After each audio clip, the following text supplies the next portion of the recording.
शुक्लांबरधरं विष्णुं शशिवर्णं चतुर्भुजं प्रसन्नवदनं ध्यायेत् सर्वविघ्नोपशान्तये। शान्ताकारं भुजगशयनं पद्मनाभं सुरेशं विश्वाधारं गगनसदृशं मेघवर्णं शुभांगं लक्ष्मीकान्तं कमलनयनं योगिभिर्ध्यानगम्यं वन्दे विष्णुं भवभयहरं सर्वलोकैकनाथम्। ओम लक्ष्मीनारायणाय नमः। प्रिय बंधुगण, आज पवित्र कार्तिक मास गर्भणा संक्रांति रमा एकादशी। तेणु आज सबुठारु बड़ उपवास एकादशी उपवास। आज अत्यंत शुभयोग सृष्टि होइछि। एही दिन व्रत कले भगवान विष्णु एवं माँ लक्ष्मी का कृपा मिलता है। कार्तिक मास कृष्ण पक्ष एकादशी को रमा एकादशी कहा जाए। एही दिन सूर्योदय पूर्व उठी स्नान करी लक्ष्मी नारायण को पूजा करी तांकर मंत्र जप कले अत्यंत शुभ फल प्राप्ति हुए। समस्त संकट टली जाए। एही दिन वस्त्र धान चाउल आदि दान करबा उचित। दुखी गरीब लोकों को दान धर्म कले ग्रहरिष्ट खंडन होइଥାଏ। धन आगमनर बाट फिटी जाए। एही दिन तुलसी मातांकर पूजा करिले लक्ष्मी मांकर कृपा मिलिଥାଏ। एही दिन उस्त गछ मूल दीप जालिले अत्यंत शुभ होइଥାଏ। मान्यता अछि उस्त गछ मूल त्रिदेवंकर वास रहिଥାଏ। तेणु आज गृह दीप प्रज्वलित कले माँ लक्ष्मीकर कृपा प्राप्ति होइଥାଏ। बंधुगण, आसन्तु आज पवित्र महान दिन रे यही मंत्र को श्रवण करबा। सनातन धर्म सहित जोड़ी होई रहबा पई लिसा महांती मोटिवेशनल लाइफ चैनल को सब्सक्राइब करी वीडियो को गोटे लाइक कर दियंतु एवं कमेंट रे ओम लक्ष्मी नारायणाय नमः निश्चय लिखंतु। ओम नमो भगवते वासुदेवाय दामोदराय नमः। ओम नमो भगवते वासुदेवाय दामोदराय नमः।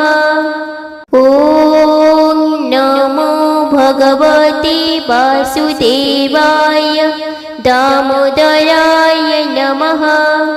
ओम नमो भगवते वासुदेवाय दामोदराय नमः। ओम नमो भगवते वासुदेवाय दामोदराय नमः। ओम नमो भगवते वासुदेवाय दामोदराय नमः। ओम नमो भगवते वासुदेवाय दामोदराय नमः। ओम नमो भगवते वासुदेवाय दामोदराय नमः। ओम नमो भगवते वासुदेवाय दामोदराय नमः। ओम नमो भगवते वासुदेवाय दामोदराय नमः। ओम नमो भगवते वासुदेवाय दामोदराय नमः। ओम नमो भगवते वासुदेवाय दामोदराय नमः। ओम नमो भगवते वासुदेवाय दामोदराय नमः। ओम नमो भगवते वासुदेवाय दामोदराय नमः। ओम नमो भगवते वासुदेवाय दामोदराय नमः। ओम नमो भगवते वासुदेवाय दामोदराय नमः। ओम नमो भगवते